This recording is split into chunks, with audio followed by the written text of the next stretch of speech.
بسم اللہ الرحمن الرحیم۔ السلام علیکم ناظرین۔ حضرت لوط علیہ السلام حضرت ابراہیم علیہ السلام کے بھتیجے ہیں۔ ان کے والد کا نام ہاران تھا۔ حضرت ابراہیم علیہ السلام کے بیان میں ان کا بھی ذکر ضمناً آ چکا ہے۔ آپ سب سے پہلے حضرت ابراہیم علیہ السلام پر ایمان لانے والوں میں سے ایک ہیں۔ آپ کا وطن عراق کا مشہور شہر بابل تھا۔ حضرت ابراہیم علیہ السلام کا وطن بھی یہی تھا۔ شام سے چند میل کے فاصلے پر سدوم اور عمورہ نامی دو بستیاں تھیں۔ ان آبادیوں کی اصلاح کے لیے اللہ تعالیٰ نے کئی نبی بھیجے۔ آخر میں حضرت لوط علیہ السلام کو بھیجا۔ قرآن کریم میں حضرت لوط علیہ السلام کا ذکر کئی جگہ آیا ہے۔ اللہ تعالیٰ فرماتے ہیں، قوم لوط نے بھی پیغمبروں کو جھٹلایا، جبکہ ان لوگوں کے بھائی لوط نے ان سے کہا، کیا تم لوگ ڈرتے نہیں؟ میں تم سب کے لیے ایک امین پیغمبر ہوں، سو تم اللہ سے ڈرو اور میری اطاعت کرو، اور میں تم سے اس تبلیغ پر کوئی اجرت طلب نہیں کرتا، میرا صلہ تو بس رب العالمین ہی کے ذمہ ہے۔ حضرت لوط علیہ السلام کی قوم میں بہت برائیاں پیدا ہو گئی تھیں۔ وہ باہر سے آنے والے تاجروں اور سوداگروں کو عجیب و غریب طریقے سے لوٹ لیا کرتے تھے۔ جب کوئی سوداگر باہر سے آ کر سدوم میں ٹھہرتا تو اس کا مال دیکھنے کے بہانے ہر آدمی تھوڑی تھوڑی چیز اٹھا کر چل دیتا۔ تاجر بیچارہ منہ دیکھتا رہ جاتا۔ اگر وہ کچھ شکوہ شکایت کرتا تو ان میں سے ایک آتا اور لوٹا ہوا مال ٹوٹی پھوٹی شکل میں دکھا کر کہتا، بھائی میں تو یہ لے گیا تھا، یہ اپنا مال واپس لے لو۔ تاجر ٹوٹا پھوٹا مال دیکھ کر غمگین ہو جاتا اور ان سے کہتا، اب یہ مال میرے کسی کام کا نہیں، اس ٹوٹے پھوٹے مال کا میں کیا کروں گا؟ وہ اس طرح ایک ایک کر کے آتے اور اسے ٹوٹا ہوا مال دکھاتے اور یہی بات اس سے کہتے، اس طرح اسے اور زیادہ پریشان کرتے۔ اس سلسلے میں کتابوں میں ایک واقعہ لکھا ہے۔ حضرت ابراہیم علیہ السلام اور حضرت سارہ رضی اللہ تعالیٰ عنہا نے حضرت لوط علیہ السلام کی خیریت معلوم کرنے کے لیے ایک شخص عزیز کو سدوم بھیجا۔ جب یہ بستی کے قریب پہنچا تو ایک سدومی نے اسے اجنبی سمجھ کر اس کے سر پر زور سے ایک پتھر مارا۔ اس کے سر سے خون بہنے لگا۔ بجائے اس کے کہ پتھر مار کر وہ شرمندہ ہوتا، الٹا اس نے عزیز سے کہا، میرے پتھر کی وجہ سے تیرا سر سرخ ہو گیا ہے، اس لیے مجھے اس کا معاوضہ ادا کر۔ اس نے نہ صرف مطالبہ ہی نہیں کیا، اسے کھینچ کر عدالت میں لے گیا۔ سدوم کے حاکم نے سدومی کا بیان سنا اور یہ فیصلہ دیا، سدومی کا مطالبہ درست ہے، سدومی کو پتھر مارنے کا معاوضہ دے۔ عزیز یہ فیصلہ سن کر طیش میں آ گیا۔ اس نے ایک پتھر حاکم کے سر پر کھینچ مارا اور بولا، میرے پتھر مارنے کا معاوضہ تو سدومی کو ادا کر دے۔ ایک تو اس قوم کی یہ حالت تھی، دوسری اس قوم نے ایک اور خبیث فعل ایجاد کیا۔ اس فعل سے اس وقت تک دنیا کا کوئی انسان واقف نہیں تھا۔ وہ فعل یہ تھا کہ اپنی نفسانی خواہش کو عورتوں کے بجائے لڑکوں سے پوری کرتے تھے۔ اس فعل کو انہوں نے اپنا مشغلہ بنا لیا تھا۔ مطلب یہ کہ اہل سدوم اس قدر ظلم و ستم، فحاشی، بے حیائی، بد اخلاقی اور فسق و فجور میں مبتلا ہو گئے تھے۔ ایک مرتبہ اردن میں سخت قحط پڑا۔ اہل سدوم کے باغات سڑک کے کنارے تھے اور بہت کثرت سے تھے۔ آس پاس کے لوگ ادھر سے گزرتے تو کچھ پھل توڑ لیتے۔ اہل سدوم نے خیال کیا کہ اگر لوگ اسی طرح پھل توڑتے رہے تو باغ ہی ختم ہو جائیں گے، اس کی کوئی تدبیر کرنی چاہیے۔ اس لیے انہوں نے مشورہ کیا، جو شخص پھل توڑے اس سے یہ فعل زبردستی کیا جائے۔ اس فیصلے کے بعد یہ لوگ شہر کے ناکوں پر بیٹھے رہتے، جو مسافر آتا پھل توڑتا تو یہ اسے پکڑ کر اپنی ہوس کا نشانہ بناتے۔ شروع میں انہوں نے یہ حرکت پھل توڑنے والے مسافروں سے کی، پھر وہ اس گھناؤنے فعل کے عادی ہو گئے، پھر اس فعل میں اس حد تک بڑھے کہ اپنی عورتوں سے بے تعلق ہو گئے۔ سدوم کی بستی اردن اور بیت المقدس کے درمیان واقع تھی۔ یہ 5 بڑے شہروں کا مرکزی مقام تھا۔ آج کی زبان میں دارالخلافہ کہہ لیں۔ بہت سرسبز و شاداب علاقہ تھا، پھلوں کا مرکز تھا، مطلب یہ کہ رزق کی فراوانی تھی۔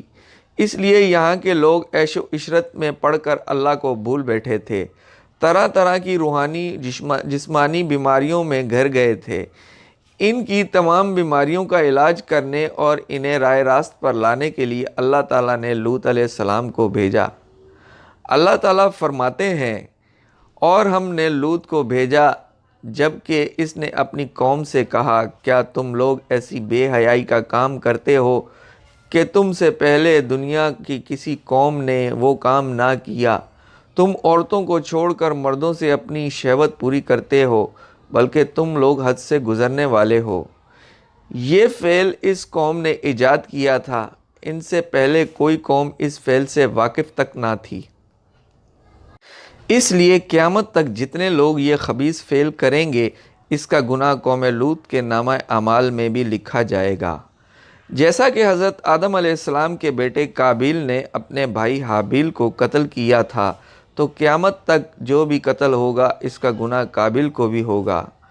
آپ کی قوم نے جب آپ کا خطاب سنا تو اس نے جواب دیا، ان لوگوں کو اپنی بستی سے نکال دو، یہ بڑے پاک صاف بننا چاہتے ہیں۔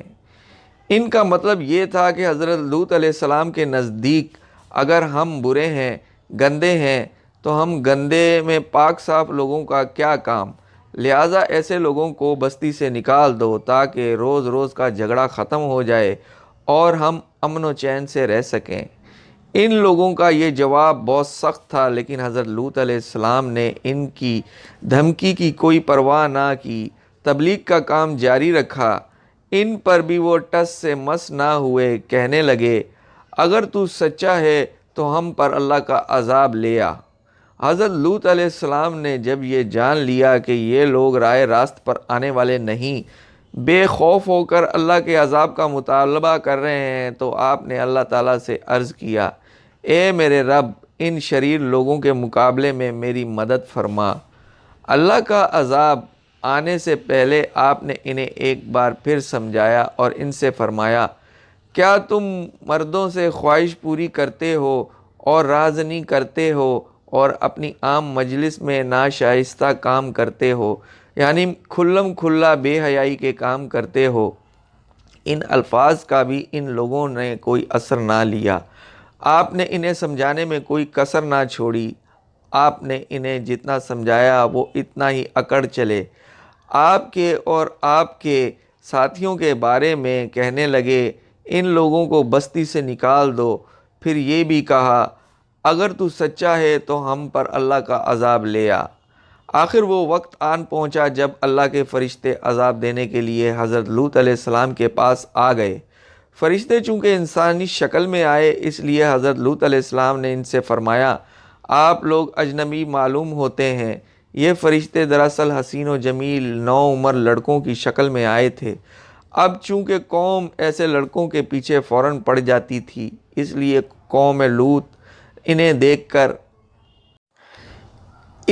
لوط علیہ السلام انہیں دیکھ کر گھبرا گئے۔ یہ گھبراہٹ اس وجہ سے تھی کہ میری قوم نہ جانے میرے مہمانوں کے ساتھ کیا سلوک کرے۔ فرشتوں نے اس وقت تک آپ کو یہ نہیں بتایا تھا کہ وہ فرشتے ہیں۔ حضرت لوط علیہ السلام کی بیوی بھی کافر تھی، کافروں سے ملی ہوئی تھی۔ اس نے جب حسین و جمیل نوجوانوں کو دیکھا تو جا کر انہیں بتا دیا کہ ایسے حسین و جمیل لڑکے ان کے ہاں مہمان آئے ہیں۔ یہ سننا تھا کہ کفار حضرت لوط علیہ السلام کے گھر پر چڑھ دوڑے۔ آپ پہلے ہی ڈرے ہوئے تھے، انہیں آتے دیکھ کر گھبرا گئے اور ان سے بولے، یہ لوگ میرے مہمان ہیں، ان کے سامنے مجھے ذلیل نہ کرو، اللہ سے ڈرو، میری آبرو کا خیال کرو۔ اس پر انہوں نے کہا، کیا ہم نے تجھے دنیا بھر کے لوگوں کی مہمان نوازی سے منع نہیں کر دیا تھا؟ آپ نے انہیں اپنی طاقت اور ہمت سے بڑھ کر باز رکھنے کی کوشش کی، انہیں سمجھایا، لیکن وہ لوگ کہاں ماننے والے تھے۔ آخر کار مجبور ہو کر آپ نے ان سے فرمایا، اے میری قوم، یہ میری بیٹیاں، قوم کی لڑکیاں یہاں موجود ہیں، یہ تمہارے لیے پاکیزہ اور بہتر ہیں، سو تم اللہ سے ڈرو، میرے مہمانوں کے بارے میں مجھے رسوا نہ کرو۔ کیا تم سے کوئی بھی شائستہ اور نیک چلن نہیں؟ آپ نے انہیں پیشکش کی کہ میں اپنی لڑکیاں تمہارے سرداروں کے نکاح میں دے دیتا ہوں، بس تم اپنے ارادے سے باز آ جاؤ۔ اس زمانے میں مسلمان لڑکی کا نکاح کافر سے جائز تھا، یہاں تک کہ آپ صلی اللہ علیہ وآلہ وسلم کے ابتدائی زمانے تک یہی دستور رہا۔ چنانچہ ہمارے پیارے نبی صلی اللہ علیہ وآلہ وسلم نے اپنی دو بیٹیاں عتبہ بن ابی لہب اور ابو العاص بن ربیع کے نکاح میں دی تھیں، حالانکہ یہ دونوں کافر تھے۔ بعد میں مسلمان عورت کا نکاح کافر مرد سے حرام قرار دے دیا گیا۔ ان کافروں نے حضرت لوط علیہ السلام کی یہ پیشکش بھی منظور نہ کی، انہوں نے اسے رد کر دیا اور بولے، تو جانتا ہے لڑکیوں سے ہمیں کوئی رغبت نہیں، کوئی غرض نہیں، اور جو ہم چاہتے ہیں اسے تو بخوبی جانتا ہے۔ ان کا جواب سن کر آپ بہت گھبرا گئے، آپ نے گھر کا دروازہ بند کر لیا، کفار نے ان کے گھر کے گرد گھیرا ٹائٹ کر دیا۔ جب انہوں نے دیکھا کہ حضرت لوط علیہ السلام نے دروازہ بند کر لیا ہے تو انہوں نے دیوار پر چڑھ کر اندر داخل ہونے کی کوشش کی۔ حضرت لوط علیہ السلام اب تو اور زیادہ پریشان ہو گئے، آپ کی یہ کیفیت مہمانوں کی وجہ سے تھی۔ پھر مکان پر پوری قوم نے مسلح ہو کر حملہ کیا تھا، اس لیے آپ کا گھبرانا قدرتی بات تھی۔ اسی گھبراہٹ میں آپ کی زبان سے بے ساختہ یہ الفاظ نکلے، کاش مجھ میں تم سے مقابلہ کرنے کی طاقت ہوتی۔ فرشتے یہ سب دیکھ رہے تھے۔ آخر وقت آ گیا کہ فرشتے اپنے بارے میں لوط علیہ السلام کو بتا دیں، کیونکہ حضرت لوط علیہ السلام اب حد درجے پریشان ہو چکے تھے۔ ان کے اطمینان کے لیے فرشتوں نے کہا، اے لوط، ہم آپ کے رب کی طرف سے بھیجے ہوئے فرشتے ہیں، یہ لوگ ہرگز آپ تک نہیں پہنچ سکیں گے۔ آپ اپنے گھر والوں کو رات کو کسی حصے میں یہاں سے لے کر نکل جائیں، اور آپ لوگوں میں سے کوئی پیچھے مڑ کر نہ دیکھے، مگر ہاں آپ کی بیوی پر بھی عذاب آئے گا، اور جو قوم پر آنے والا ہے، ان کے عذاب کا وقت صبح کا وقت ہے، اور صبح کا وقت اب زیادہ دور نہیں۔ فرشتوں کی بات سن کر حضرت لوط علیہ السلام نے سکون کا سانس لیا۔ اب فرشتوں نے آپ سے کہا، آپ دروازہ کھول کر ایک طرف بیٹھ جائیں، ہم انہیں مزہ چکھاتے ہیں۔ حضرت لوط علیہ السلام نے دروازہ کھولا اور ایک طرف کو ہو کر بیٹھ گئے۔ اس کے بعد جبرائیل علیہ السلام نے اپنے ایک پر سے معمولی سا اشارہ کیا، اس سے سب کے سب اندھے ہو گئے۔ جو ہی ایسا ہوا انہوں نے کہا، بھاگو یہاں سے، لوط کے مہمان تو بہت جادوگر معلوم ہوتے ہیں۔ ادھر حضرت لوط علیہ السلام نے اپنے ساتھیوں سے فرمایا، تم لوگ میرے ساتھ نکل چلو اور خبردار پیچھے مڑ کر نہ دیکھنا، اب اس قوم پر عذاب کا وقت آ گیا ہے۔ اس پر آپ کے سب ساتھی آپ کے ساتھ ہو لیے اور سدوم کی بستی کے ساتھ والی بستی سنوار میں چلے آئے۔ آپ کی بیوی تھوڑی دور ساتھ چلی، پھر واپس قوم میں آ گئی۔ جس وقت حضرت لوط علیہ السلام سنوار میں داخل ہوئے، اس وقت اللہ تعالیٰ اس قوم پر گندک اور آگ آسمان سے برسائی۔ پوری قوم نے ایک چیخ ماری، فرشتوں نے ساری آبادی کا تختہ اوپر اٹھا کر الٹا، پھر اوپر سے ان پر پتھروں کی بارش ہونے لگ گئی۔ پتھروں کی اس بارش نے ان کا نام و نشان مٹا دیا۔ اس قوم کا بھی وہی حشر ہوا جو اس سے پہلی قوم کا ہوا تھا۔ جو پتھر اس قوم پر برسائے گئے وہ عام پتھر نہیں تھے، وہ عذاب کے پتھر تھے۔ ان پتھروں پر مجرم کا نام لکھا ہوا تھا۔ پتھروں سے پہلے چیخ کا عذاب نازل ہوا تھا، پھر پتھر برسے۔ سورج نکلنے کے بعد حضرت لوط علیہ السلام نے پہاڑی کے اوپر چڑھ کر سدوم کی بستی کی طرف دیکھا، وہاں ہر طرف تباہی اور بربادی نظر آئی۔ اس بارے میں اللہ تعالیٰ نے فرمایا، اور ہم نے لوط کے پاس وحی کے ذریعے یہ حکم بھیجا کہ صبح ہوتے ہی ان سب کی جڑ بالکل ہی کٹ جائے گی۔ اسی رکوع میں آگے چل کر فرمایا، سورج نکلتے نکلتے انہیں ایک ہولناک آواز نے آ پکڑا۔ ان دونوں آیتوں کے روشنی میں علماء نے لکھا ہے کہ عذاب صبح ہوتے ہی شروع ہوا اور اشراق کے وقت تک سب ختم ہو گیا۔ اس بستی کا کوئی شخص اگر اس وقت تک کسی کام سے بستی سے باہر چلا گیا تو اس کے نام کا پتھر اسے وہیں لگا۔ توریت میں ہے کہ سدوم اور عمورہ پر آگ اور گندک کی بارش ہوئی۔ قرآن مجید میں ہے کہ پتھر برسائے گئے۔ دونوں بیان جمع کرنے سے معلوم ہوا کہ ایسی حالت پیش آئی ہوگی کہ جیسی آتش فشاں پھٹنے سے ہوتی ہے۔ سدوم اور عمورہ کی ان بستیوں کا کچھ حصہ اب سمندر میں شامل ہو چکا ہے۔ اس سمندر کا نام بحیرہ مردار ہے۔ اسے بحر لوط بھی کہا جاتا ہے۔ اس سمندر کے آس پاس رہنے والوں کا اعتقاد یہ ہے کہ اس سمندر کی جگہ کسی زمانے میں خشک زمین تھی۔ اس جگہ سدوم وغیرہ شہر آباد تھے۔ قوم لوط پر جب عذاب آیا تو اس زمین کا تختہ الٹ دیا گیا اور زلزلوں کی وجہ سے یہ زمین سمندر سے تقریباً 400 میٹر نیچے دھنس گئی اور پانی ہی پانی ہو گیا۔ اس لیے اس کا نام بحیرہ مردار اور بحیرہ لوط ہے۔ سمندر کے اس خاص حصے میں آج بھی کوئی جاندار مچھلی، مینڈک وغیرہ زندہ نہیں رہ سکتا، اس لیے اسے بحیرہ مردار کہتے ہیں۔ ماہرین نے لکھا ہے کہ اس تباہی کا زمانہ 2061 قبل مسیح، یعنی یہ واقعہ حضرت عیسیٰ علیہ السلام کی پیدائش سے 2061 سال پہلے پیش آیا۔ یہ علاقہ 4-5 شہروں کا مجموعہ تھا اور آبادی 4 لاکھ تھی۔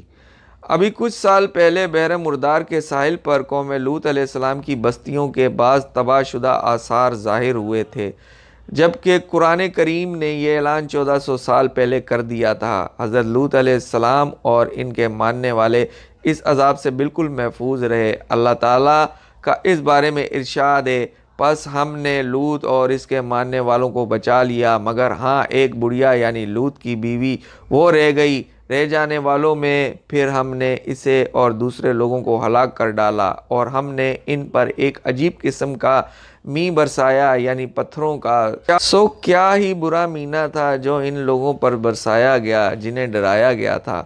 حضرت صلی اللہ علیہ زمانے میں اس بستی کے کھنڈر مکہ معظمہ سے جاتے ہوئے نظر آتے تھے۔ اللہ تعالیٰ کی حضرت لوط علیہ السلام پر کروڑوں رحمتیں نازل ہوں۔